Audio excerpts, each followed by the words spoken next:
All right, all right, all right. You're listening to the We're Talking Football podcast. I'm Weston. With me this evening is our resident intro expert, putting you on the spot, Mr. Lou Guarini. Lou, that's what you're going to give us tonight? There it is. There it is. I was like, did my screen freeze and I put him on the spot and nobody has any idea what he's doing? Uh, Pleasure to be chatting with you, dude. Here we are. We have survived the doldrum week of nothing going on but the Pro Bowl, and I always said we will not talk about the Pro Bowl No, here on the We're we do Talking not. Football The podcast. first rule of We're Talking Football is we don't talk about the Pro Bowl. The game, Yes. or the games, I should say, this Yeah. week leading into it. I don't Although understand why. Real quick, why don't they just? They got to do the quarterback competition they did back in the day. I want to see Herbert, Allen, Rodgers. I want to see who has the yeah, biggest, baddest arm. I think It's we'll so get it, simple. man. I think we will. I think here we are saying we won't talk about the Pro Bowl, but yet here Oh we go. man. We'll talk about Pro Bowl weekend real fast. And the mere fact that, like, listen, there was a lot more buzz around it than there's been in 15 years, right? Like, in terms of just like skill competitions and things and just fun versus like a game. Like, dude, how great was it to watch Jalen Ramsey light up Tyreek Hill like in a flag game, right? Like, and just the commentary around it. And they're having fun, doing God's work. Just out there having a good time. But I agree with you with the specifically the long ball competition from the quarterbacks, or even like the points with the moving targets. Yep. And like I know they kind of had that, but look who was playing. Yeah. I mean, look who's Yeah. Huntley. Are you kidding? All right. Well, but let's talk about where this is derived from. You, like I, probably saw the video that everybody saw across social media where they did a throwback where it was like Drew Bledsoe, Boomer Esiason, Boomer, Marino, Jim Harbaugh throwing one, and Jim Harbaugh hit like 60-something yards, and he's like, "That's good for me!" Like he's freaking out, like, "Hey, that's a good throw." And it's like, "That's fun, man. Let these guys just air it out. Like they're not hurting their arms. Like let them just take one shot at it and see how it goes." But nonetheless, we survived that week. We have survived media day, or like the initial media day, which is, I don't know about you, is my least favorite. I get it. Not a fan of the pomp and circumstance. Yeah, I'm just not a fan of like, hey, Andy Reid, who's your favorite hip hop artist of all time? Like, doesn't matter. Like I don't care. I do like that for Media Row and for like the media couple days. I do love that a lot of people can get in there. Mm-hmm. And when I say a lot of people, I mean at least those who are like sports minded, right? Like guys like us, right? Sitting on our couch Mondays through Friday. Like every once in a while, we want to get together and do a podcast. Like they can get credentialed. They can get out there. They can sneak in. They can grind. They can hustle.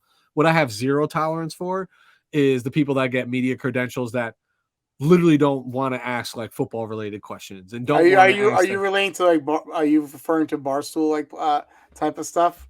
Not necessarily Barstool because they've always had that shtick, you know what I mean? Like that's always been their thing. But like, dude, there's just people out there. And again, I didn't really tune in because I've been tuning that out for the last couple years because it doesn't interest me. But just like Perez Hilton and showing up at Super Bowl asking like what their fashion state, like who fucking cares? Like honestly, you sound like an old man. I'm a boomer, dude. I'm admitting, like, listen, like I get that you should have fun, and I get that Super Bowl is all about the week for the family and the friends and everybody bring in, and I don't want to take any of that away. These guys all earned it and deserve to be there, but like, can we still keep it about ball? You know what I mean? In most capacities, it's just like, I don't know, man.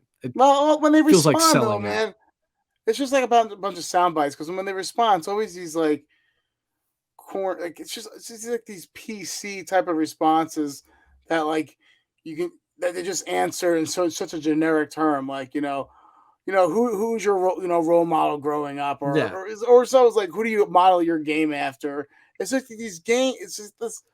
There's ever any sizzle to the responses, and when you do, that would make it enjoyable. You don't have these brash players like talking like Eagles talking shit to about like the Chiefs and vice versa. It's just so coordinated, the responses, and PC or like generic, not to throw like any lighter on the lighter fluid on the flame there. So yeah, I agree, and to be expected, right? Like I'm like a lot of layup questions, right? Like, yeah, this would have been fun back in the day, like with Lawrence Taylor. Like, where the hell is this guy gonna say? Type Lawrence, shit. who do you get your blow from? Well, I can't tell you that. You know what I mean? If you meet me after the show, I grow it, motherfucker. but I don't get strokes. aside, I give them. yeah, but like, or Deion, you know what I'm saying? Like, what people Yeah. who you don't have that anymore, though. It's like because it's so like frowned upon to be like that. Where's the Marshaws when you need them? I'm just here so I don't get fined. Exactly. I'm just here so I don't get fined. Did you hear our boy Aponte ask Kelsey to rank? He rattled off like 4 tight ends names and asked him to rank them. And Kelsey's like, I ain't ranking nobody. I got in trouble for that. That's about ball. It's relevant to his position, but there's still some humor and jest in it where even like, I mean, Travis Kelsey is a very unique individual, right? Like he's one of the ones that is probably always a really good soundbite, no matter what you're talking to him about, because he's just out there having fun, right? But nonetheless, we're a couple days away from Super Bowl 57. I think I have that right. If I got my Roman numerals right. I can't read. Yeah. Roman numerals. Numerals. Roman numeral LV 11. I whatever that equates to. That's what Super Bowl we're at. Obviously, the Kansas City Chiefs versus the Philadelphia Eagles. Who's the home team? Chiefs? Eagles? I think it's the Chiefs. Well, Eagles got to choose jerseys. They did. I thought the Chiefs did. No, Stat boy. Yeah. No. Yeah. Okay. All right. Cool. And, he'll get back to us. He's having audio issues. Yeah. No, it doesn't matter. I mean, it doesn't matter. Well, I think the Eagles had choice of jersey because I remember somebody posting something about how they chose the wrong jersey because over the last X number of years, the team that wore the white jersey has won 83% of the time. Yeah, but the Chiefs are wearing the white jersey. But I don't know if they got to choose that. Okay, well, whatever. I think it's the Chiefs, the home team, and the reason being it's at State Farm Stadium, right, and out there in Arizona. Yeah. And Huda is Patrick Mahomes, who's the biggest sponsor for State Farm.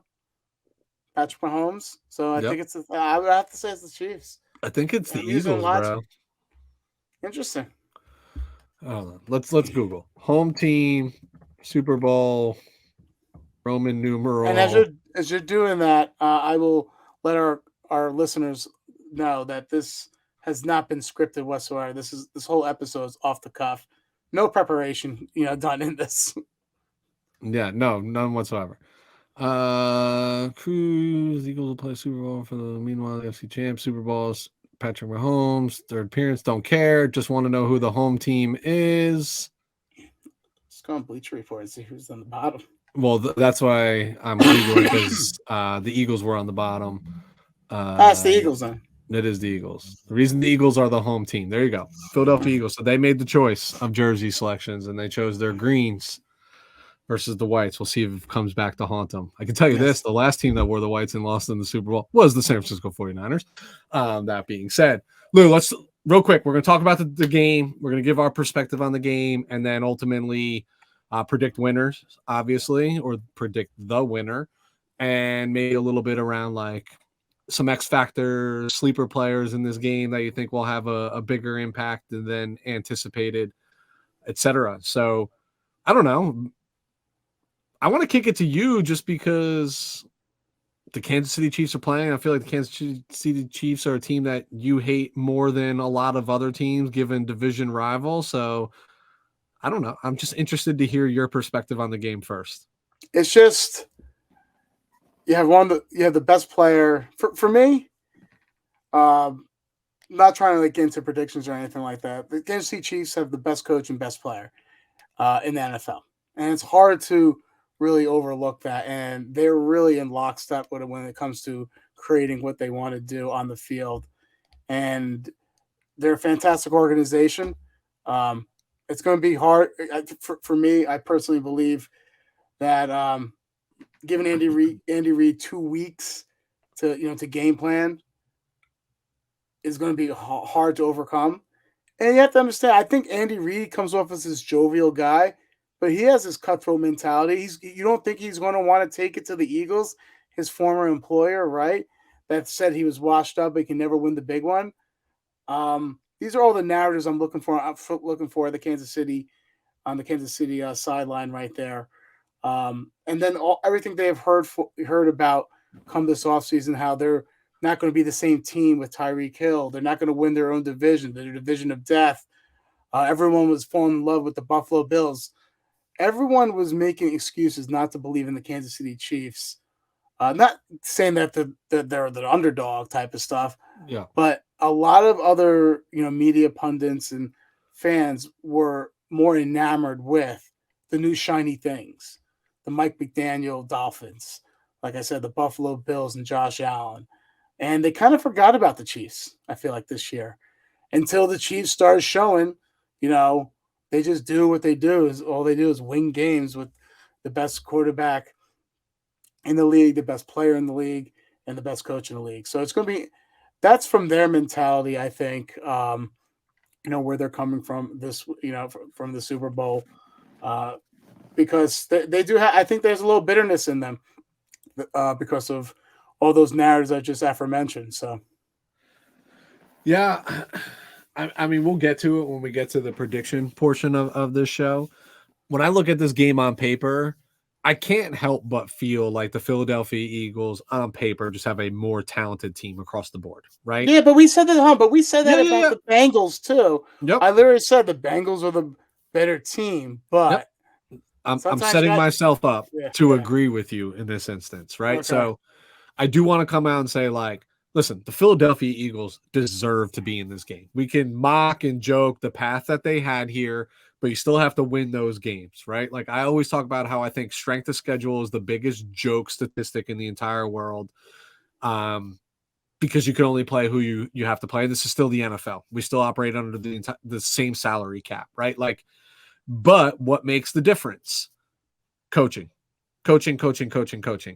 I think, and this is where I agree with you. I think the Philadelphia Eagles, position by position group, far more talented. Not just more talented. I find them to be far more talented. But when I look at these big games, 2 weeks going in, all the emotions that run through a player in this week of like, we are in the Super Bowl, and this week of like just chaos, right? Like, there ain't much practice getting done this week. It was all done last week. Now it's like, enjoy your time here, etc. What coach is going to have their team more prepared? Because I've been here. I've done this. I know what it's like to win these things. I know what it's like to lose these things. Like, knows where to focus, and it's going to come down to, I agree. The best coach on the field, in my opinion, is Andy Reid. The best overall player on this field, when fully healthy, is Patrick Mahomes. It's not even a question. I just think that experience that those two have lends itself really, really well for this game. And I think that's the thing that people are, as much as he is praised, like, if you're the opposing team, it's kind of easy to walk into this game feeling really confident. But the one thing that they have to account for, that they haven't had to account for at all this season, is playing somebody like Patrick Mahomes. And it's just different. It's just different. It don't look the same as it does on tape. I don't care how much you like when it's in the game. It's just different. And now, so this is where my bias comes in. And this is going to because I personally think the AFC is the better conference. No question. There's no question about that. Yeah. From an enjoyability standpoint, and also from a team standpoint, I feel like there's better teams top to bottom than there are in the NFC conference, right? So I always are going to side with an AFC team. When the top two teams in each conference play. Now, this game is giving me a lot of vibes of Super Bowl LVII. Now, if you don't know that, 53, right? 53, I think, if I got my Googles right. I don't know, but I just wanted to.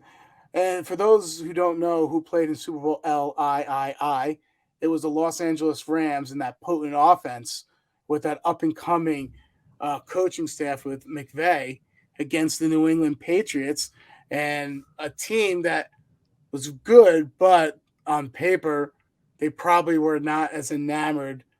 People were not as enamored with the Patriots team versus what all the offensive weapons and defensive weapons that the Rams had, right? And what happened that game? The better team didn't win, like you said before. The better coach team won, and McVay really showed his what's the word I'm looking for? His inexperience, in that big time game. So that was one of the most boring Super Bowls I've ever watched in my entire life, dude. A 13-3 like Super Bowl. I remember this, and the reason why I remember this game so well is we actually got my son baptized that morning, and I threw not only a baptism party at our house, but continued that into a Super Bowl party as well all day. And I just remember, I remember barely even watching, but more watching out of like the corner of my eye while I'm like socializing and talking to everybody in the house. Like, I'm always going to watch football when it's on, but 13-3. And you're right. Like, that was student versus teacher, right? Like, I mean, it was literally Belichick has been there, done that, able to take that game away. Yeah, now people will say, well, Patriots has a fantastic defense. I'm not saying the Chiefs are going to shut down the Eagles. No. I just think, it might be the reverse of that game from an offensive standpoint. So I'm not saying that Andy Reid's going to figure a way to shut down that Eagles offense. I think maybe Andy Reid will find ways to put the Eagles defense in conflict. Yeah, you know what, man? I can't help but think. So again, when I look at like Philadelphia's coaching staff in this instance, there's a lot of youth there. There is a lot of inexperience. Listen, Kansas City's coaching staff, and there's a lot of experience in Spagnuolo, Bieniemy, Reed. Like, these guys have been there. They've done that. They understand what it means to, like, this is one game. It's not a 7-game series. And I just can't help but like tilt the scales. Like, I do think Kansas City, specifically, like, they're going to find ways to take one element completely away. I don't know what that element's going to be yet, right? Do they take the passing game completely away, or do they commit everything they do to get that RPO just clogged up and stopped and make Jalen Hurts figure out how to beat the Kansas City Chiefs by just slinging the rock 30, 35 times in a game? And I don't know if he can do it. I think you're looking at it from the wrong aspect here. I would not be focused on Kansas City's defense. I am. Dude, I'm honed in on their defense right now. I understand, and I was favorable against their matchup against Cincinnati, right? Because I'm like, I think they're going to bring a lot of pressure because of Cincinnati's banged up offensive line. But that being said, I think this game is going to be fun. But I predict fun, and what I mean by that. What's your prediction? Pain. Pain. So what I mean by that, I think there's going to be a lot of offense in this game. So that is my prediction. Because Philadelphia, they're just too good. Their players are too good, in particular on the offensive side of the ball. Offensive line, there's no weakness. You got a tight end. You got 2 great receivers. A stable of running backs they can throw at you. And then those running backs, they keep them healthy too, and how they keep them clean is because Jalen Hurts can run too. So I don't really think it's a complicated scheme. It's just their players are better than a lot of other defenses they play against. Yeah. So you don't have to be complicated when you're better than your opponent. You just got to show off, your impressive skills. Man, I look at this game and I say to myself, like, 2 high-powered offenses, right? Which usually means everybody's talking about the shootout that's to come, and then it always ends up being 6-3. A 13-3, right? No, it won't be that. It won't be that. God willing, it won't be that. But I think Vegas has got the over-under at 51.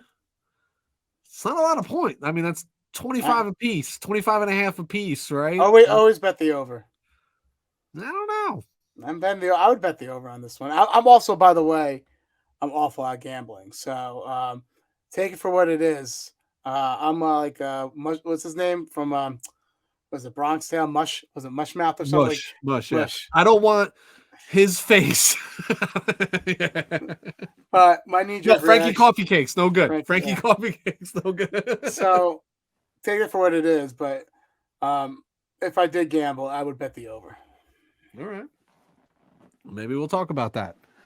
All right. So Lou, when you think about this game, go ahead. Yeah. What are you gonna say? I was gonna say we talked about from a Chiefs standpoint. What about the Eagles? Got to come out and run the ball.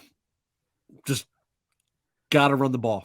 I think their formula that you saw last week or 2 weeks ago with the 49ers, albeit different circumstances. I think if they want to win this game, the way you win this game is you keep Patrick Mahomes and the Kansas City Chiefs offense off the field. How do you do that? You get time of possession. How do you control the time of possession?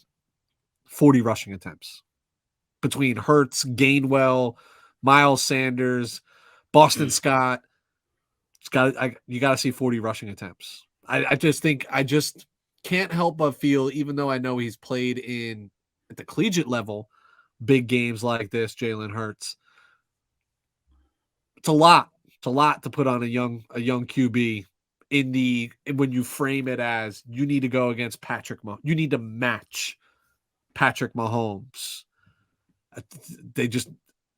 Dude, if they don't have 150 plus rushing yards this game, they don't win the football game. That's my Next question: if Kansas City gets out to a fast start, let's say 21-7, Philadelphia's in trouble. You think Hurts? They're in a lot of trouble. You think? But hold on, I understand they're in trouble, but you think Hurts has it in him from a passing standpoint to get them back to competitive? Then I do. I think he's capable. Right? I'm going out there. I'm not one of these guys that's saying like Jalen Hurts is a facade. He's a fugazi. He's not. Like, he's a good football player and he's very talented. But I think what stacks the chips against him is when I talk about the experience on the coaching staff from the Kansas City Chiefs saying that you are now essentially making this team a little bit more one-dimensional. Now, the only difference is the way that their offense is built. Here's my caveat. Is that they're still kind of built to be able to run the football even while behind. 2 possessions, like, not a big concern, right? They can break a chunk. An RPO is designed to get chunk yards. It's not designed to get 3.5 yards a carry, right? So they can still move the ball at a rapid pace, running the football effectively. But I do believe if I am Nick Sirianni, I don't want this game to be just left up to Jalen Hurts. Yeah, I agree with you from a standpoint where you're saying about they can still run the ball if they're behind. It's imperative, though, from that coaching standpoint with the Eagles to make sure if they do get behind, not to abandon the run. So many times do coaches freak out and abandon the run if they're down 14 points or so. Well, this is... Dude, we're going to say a lot of points, and we're always going to come back to this point. And the point is the experience of the coaching staff. Inexperienced coaching staff will panic, right? Same scenario. I'm down 21-7. I got to get that back quick, right?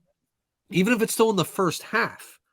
Like, 2 possessions going into the second half of a football game is not really that big of a deal. Like, it's really not. Like, I've seen it firsthand. I know. Yeah, exactly. You have to have one impressive drive on offense. You have to have one good stop on defense. Those things can happen. And then you have a chance. Yeah. And then you have a chance. Inexperienced coaches say, I got to make that up quick. Like, if Andy Reid was down 21-7, you would not, there's no panic from that dude. Like, there's just, he's seen it all. He's done it all. And we always talk about, this is the sport that coaching matters the most. And in these big games, give me the guys with experience all day long, man, that just understand. Here, they talk about every playoff game, right? Oh, so-and-so's overthrowing. Oh, they're pumped up. They're juiced. It's the playoffs. It's yada, yada, yada, yada, yada. Like, that shit happens. We know that. You know the one spot you really don't want that to happen? on the sidelines. It's on the sidelines, but in the Super Bowl, right? Like, who's gonna have? Like, I know coaches aren't out there playing, right? But who are the coaches who have the wherewithal to sit there and speak to their players regularly? Like, look, this is just another game. Don't overplay. Don't overthink it. Don't you know what I mean? Like, this, it's still business as usual. We do nothing different than what we've done to prepare for every game this season just because it's the Super Bowl. Where some coaches, like first time in a Super Bowl, etc., they might be like, "Fuck yeah, dude, we're in the Super Bowl." You know what I mean? Like almost celebrating before the job's handled. You know, and I'm not saying the Eagles are doing that. I'm not saying that at all. Like I'm not bad mouthing the Philadelphia Eagles. I am not trashing their coaching staff by any means. I think they are very well deserving of being where they are at this point. I'm just saying, push comes to shove. Show me the sideline that has the most experience, and I'll show you the players that are probably the most prepared. That's my take. Lou, when you think about this game, give me one player from each team that you think is the different, quote unquote, X factor, right? That you think is the difference maker in this game, should a team win. All right. Well, with the Eagles, it's going to sound corny, but this is who I really believe it is. I'm not trying to be like in special here and like trying an obscure name or whatever. I think it comes down to Jalen Hurts and how he runs the offense. Let me tell you why. Looking at the last couple of games he's played, like the last like 5 or 6 games he's played, he's only thrown for over 250 yards, once, right? And if I asked you the question before, if Kansas City gets out to a fast lead, do you think they're equipped to the Eagles to come back? It's important for him not to play a sloppy game from a turnover standpoint, from a bad decision standpoint. And what I mean by bad decisions, you were alluding to before, overthrows, or perhaps incorrect reads on the RPOs, right? Where he maybe should have handed off to running back instead of taking himself or what have you. So he has to just make sure he plays within himself. But it's a big time game. Big time players make big time plays during these games. He's gonna have to make some plays because you can slow down the Chiefs' offense, but you ain't gonna stop them. And he's gonna have to put points on the board. And I know it's two different defenses when I'm comparing it, but he did not look overly great against the Niners, and nor did he look tremendous against the Giants the week before. Not like, because don't forget his name has been an MVP category, and he hasn't looked like an MVP in the last couple of weeks. So for the Eagles, they need Jalen Hurts to play within himself and clean, good decision-making football. All right, let's stay there. So you think Eagles win, X factor is Jalen? He needs to like have like 315 yards total yards and 2 tutties, like for them to win. All right, so this is going to sound a little crazy. I'll stick with the Eagles. For me, the X factor in this game, I'm going to boil it down to a player, but I'm going to be very generic and say it's the front 5, and I'm specifically going to say Jason Kelce. I just said how if they want to win this football game, it has to be via running the ball, and he's going to have to keep a clean interior. Chris Jones, who's just a disruptive force, he's going to have to keep that clean. He's going to have to get to the second level of responsibilities from a running game schematic. He's going to have to get to the second level. He's going to have to show that athletic ability. If he's playing well and they could specifically keep number 95 out of the mix, that's the difference maker. Now, Jason Kelce will never win MVP of a Super Bowl, right? Because you play center, but that's my X factor is the guy who anchors in the middle. That all 5 of them got to be on the same page, and that starts with him. Well, I do. I actually like that pick a lot. First of all, because it's a fellow fat boy, me. Love me those fat boys. But also, who touches the ball every offensive down? It is the center and the quarterback, right? Yep. So what you were alluding to before about how experience is imperative during Super Bowls, Jason Kelce has experience. He does. He's going to be in charge of keeping Jalen Hurts, calm, collective, making the line calls and what have you. So it's a little less off of his plate and what have you. So yeah, that's a fantastic. I'm shocked by you because I feel like you don't really deep into the trenches there. But great X factor there. I don't often. I'm a diva position guy for sure. But it's just the truth, right? Like I'm trying to support what I've been saying this entire time. Like they have to run the football, and running the football for them is going to go through. Now, listen, I know they do RPOs. It's on the edges. I could have easily said, Jordan Mailata, Lane Johnson, something like that. But these guys got to be on their P's and Q's, and that is all starts based on their role and responsibilities and the way that the Eagles scheme. It starts with center. Starts with the first person who touches the ball. And listen, I've never known Jason Kelce to not have a good football game. You know what I mean? But he's gonna have to be dominant in this game. He's gonna have to.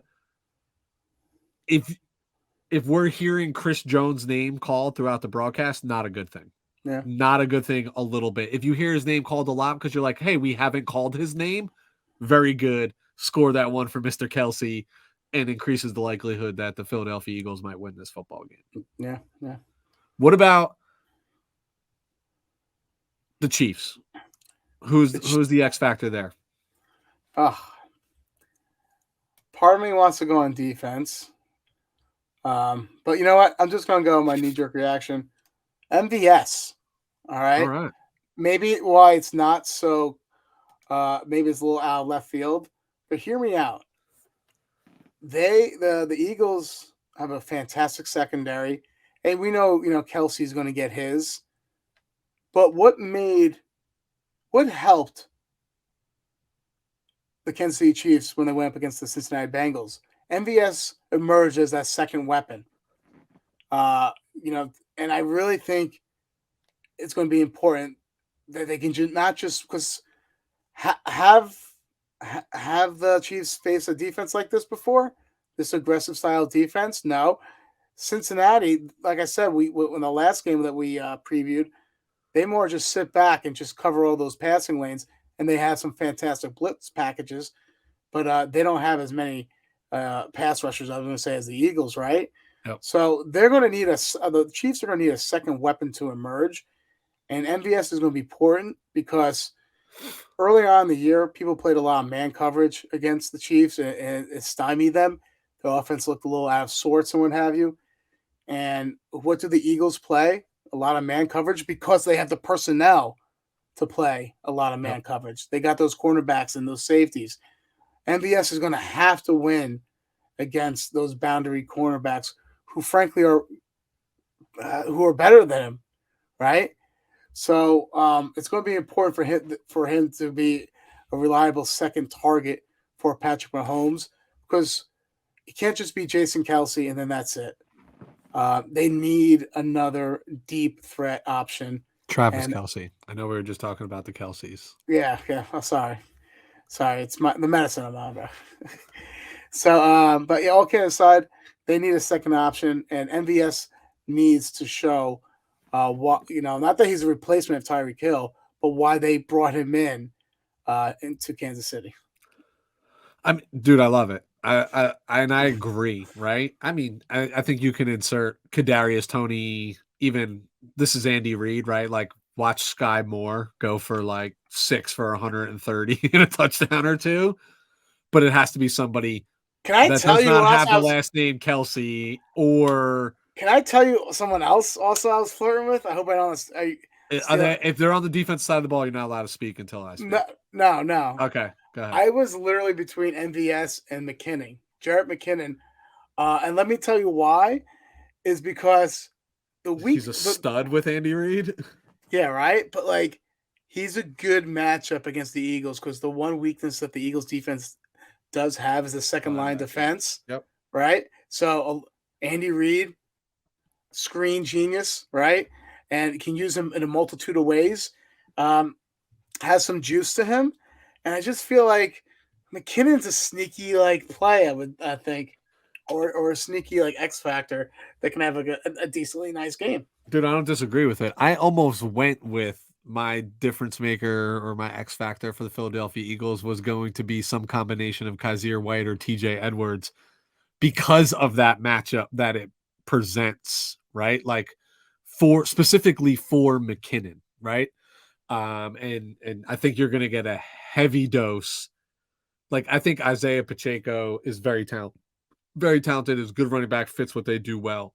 But we always talk about like the importance of this game, the importance of going with people that you trust, that have experience in this offense or whatever it might be.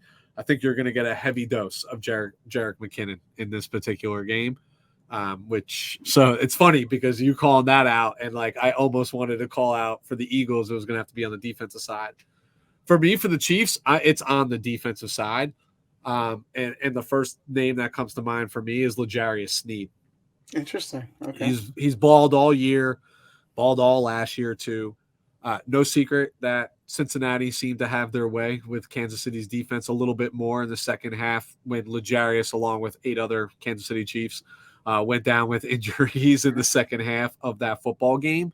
But if L'Jarius is there, I think you have the ability to take away one of two, right? And one of two is whomever you're going to line them up to, but you're going to take away Devonta Smith or you're going to take away A.J. Brown. Either way, the ability to take one of them away is a really big deal because then that lets Spagnuolo dial up some things, put the pressure on Jalen Hurts to make good throws at the right time on the biggest of stages. And you kind of want to take that bet when push comes to shove. I mean, I could go so many. I think the obvious is like, hey, Frank Clark needs to get to the quarterback, right? Chris Jones needs to stuff the middle, but to me, I envision the Kansas City Chiefs defensive mantra is make Jalen Hurts beat us, right? And how are we going to make that more difficult? We need to take away one of his options, 1v1, right? Like, so we're playing 11 versus 11, 10 versus 10, 1v1. And I think Sneed does that. You know, dude, he's a hell of a football player, L'Jarius Sneed. He's a stud. They keep producing these defensive back studs out in Kansas City. But that's my guy, L'Jarius Sneed. Yeah. I think he's the X factor. One wrong mistake, he gets a pick. Before you know it, this guy's fucking Super Bowl MVP. Yeah. The one matchup I am intrigued is how's that interior of that Chiefs defensive line gonna stack up against that Eagles offensive line? You saw what the Eagles did to the Niners, right? Yep. They literally fixated on a weak link and just kept on running at him and running at him and running at him. Chiefs, their defense is not as bad as people think. They do have a good pass rush. That being said, you can run on them. You can out physical them. Can that interior defensive line hold up against this physical Eagles offensive line? That is a concern. You have Bolton back there, but it doesn't as a linebacker. Yep. But he can't make plays if the defensive lineman's sitting in his lap, right? And I think they'll have more. I think the Eagles will have more success if they ran it up the gut than if they ran sideline to sideline because Bolton can cover a lot of ground, right? As can Willie Gay, the other linebacker. So I don't feel like, for me, the prudent move would not just run a lot off tackle. It'll be more of a lot of counters and power and inside RPO handoffs to just bludgeon that middle of that defensive line, where I think they will have an opportunity to have some success there and make those linebackers siphoning through all that trash to try to get that ball carrier. I agree wholeheartedly, right? Like the key to winning here, and this is what I was saying about how Jason Kelce is the X factor, right? Because if he can, a center is never one-on-one, right? Like they're either aiding or their one-on-one block is at the second tier, right? It's to get to the linebackers. If he can shed off the assisted block on Chris Jones or whomever else in some capacity, and he can get a body in front of Nick Bolton, Willie Gay, Eagles are going to have success running the ball up the middle, and I think that's the way that this is still a fast defense. They might not be the best defense, but they still have speed. So getting to the outside is going to be a little bit tougher. Dude, you and I, we talk about this twice a year when we talk about the 49ers going up against Aaron Donald. And I always say this, what's the best way to defeat Aaron Donald is to run the ball at Aaron Donald, which sounds like an anomaly, but you're focusing two guys on him, right? Like it's the same thing. We're talking about the same thing here, right? Up the gut.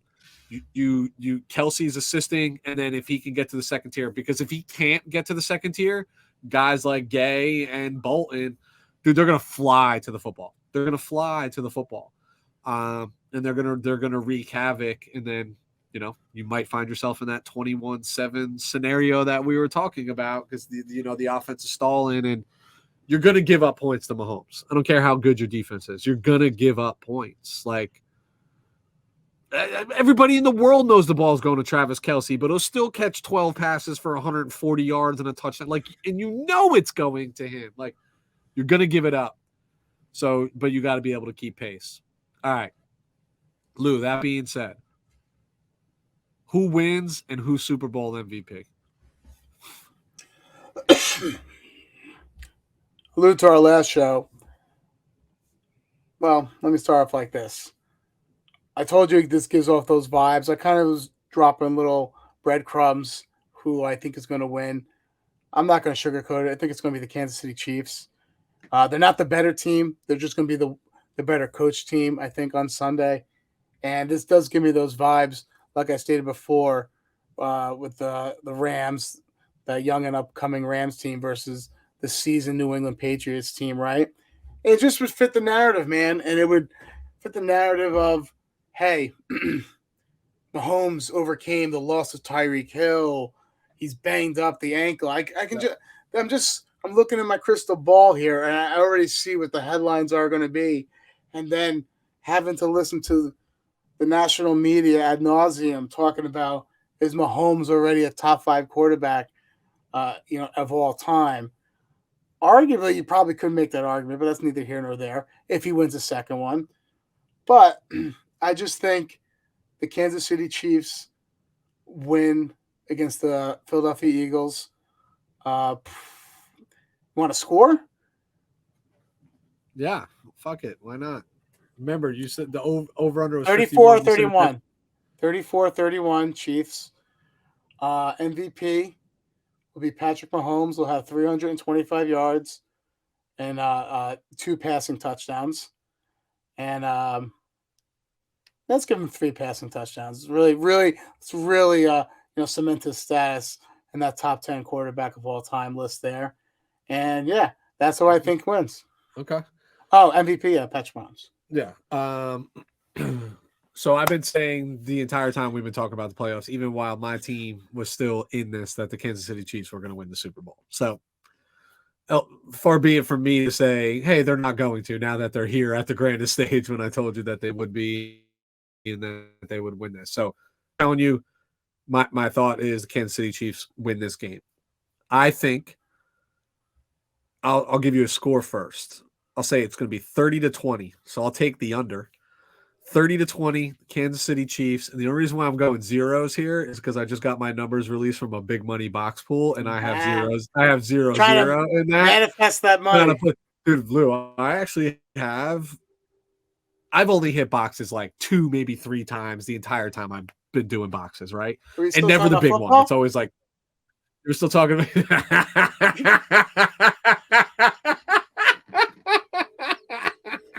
Go ahead.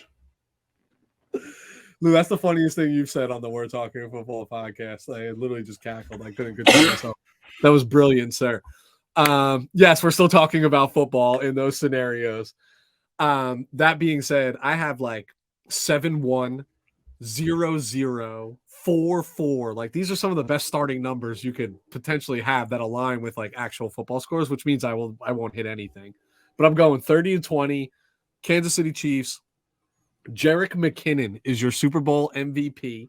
Oh, you lost. No. Here it is. He will catch a touchdown and he will throw a touchdown in this game. 2 touchdowns from Jerick McKinnon, your Super Bowl MVP. All right. Wow. Really, Listen, you went on a limb I went last in the time. bag on that one. Yeah. And last time you went on a limb, it was pretty damn accurate with Bucker hitting a 47-yard field goal. He hit a 45-yard field goal to the win. Only short by 2 yards, which is literally the story of my life. That being said, Lou, that wraps us up. I know last week when we were doing our recap, we kind of said this week we would talk a little bit more about some prospects. We're going to save that for like true off season. Let's get the rest of the 2022-2023 NFL season out from under us. Next week we'll return.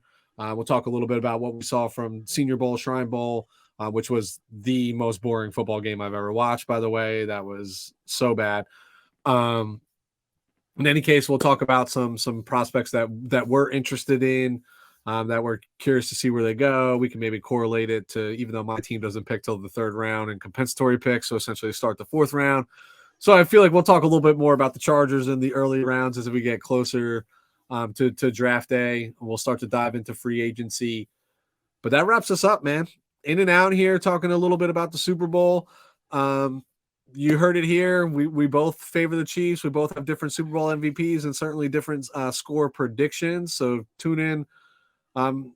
Let us know your thoughts, and certainly we'll keep our receipts as to how accurate we are. But Lou, before we jet, where can everybody find us? You can follow us on Instagram and Twitter at WTF Pod NFL, and Weston, hit them up with the YouTube. We're Talking Football Podcast, WE''RE, Talking Football Podcast on TikTok as We're Talking WTF Pod NFL. So check us out there as well as we continue to grow. I'm going to tell Weston, what we got to do is just start posting pictures on our social media of our children and having like a sad song in the back. And if you don't, all these kids need is just one subscriber a day to feed them type of stuff. But we'll make like a PSA out of it or something like. Come on, guys. Lou and I are trying to quit our day jobs. This is all we want to do. Help us out. But we still got responsibilities. Lou's got one at home. I got one at home. I got another one on the way. Come on. I got 2 dogs. Like we got mouths to feed. But keep us happy, keep us humble. That's the way we roll here. Lou, always a pleasure. We'll be back next week. Enjoy the Super Bowl. Actually, fuck that. Oh, both teams lose. What's your super? I actually do, by the way. That being said, what's going to be your go-to Super Bowl snack, dude? Well, I will make sure I take my medication in the morning for my gout, and believe it or not, there are going to be some sliders. Okay, homemade sliders. No. It's just that, yeah. No. Will you be home for the game? Yes, I will be home. Okay. I will be as well. I was invited to the in-laws. Not going. Big surprise. I enjoy watching football, not just socializing through it, but always, forever, during Super Bowl, since I started cooking. Don't be lame and say a chip. No, it's a buffalo chicken dip that I make. That's homemade. It's a fan favorite around the family, but I'll enjoy it just myself. And what makes me feel even better is while my wife's pregnant and having these cravings, she's like loving this dip, and I'm like, all right, just keep cooking that up. All right, for real, that wraps us up. Lou, we'll be back next week, and we'll start exploring what the 2023 season is going to look like for future prospects and teams alike. Everybody enjoy the Super Bowl. We'll catch up with you all soon.